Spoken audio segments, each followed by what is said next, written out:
The Public Service Ministry, which overlooks the Cuban scholarship program, is still not saying what may be the reason for Guyanese students studying in Cuba and those who have completed their studies there not being allowed by the Guyanese authorities to leave the island, even if they want to proceed home on vacation at their own expense.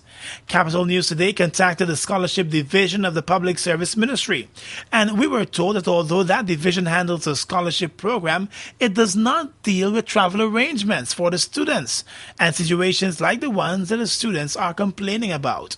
For a second day running, we were unable to reach the Minister of Public Service, Dr. Jennifer Westford, despite repeated calls to her office. We left several messages. Today we tried to reach the Guyana ambassador to Cuba. She was in Guyana just last week for that heads of mission meeting. She has since checked out of the hotel she was staying at, and the Protocol Division at the Ministry of Home Affairs does not know whether she is still in the country.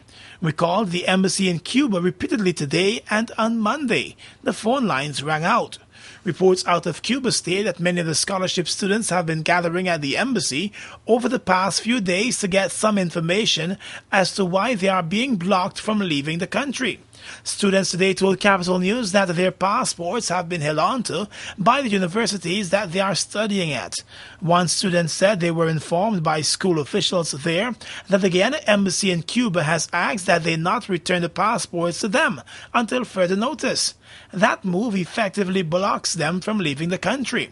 Apparently, students would usually have to lodge their passports with the respected faculties so they could be issued visas to return to Cuba.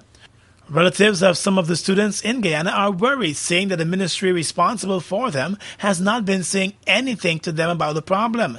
Usually, students will be allowed to leave the country at their own expense to proceed in vacation during the long August holidays. Students who would have completed their studies should have been able to return to Guyana weeks ago, after their final exams would have been completed. There is a large number of Guyanese scholarship students studying over in Cuba.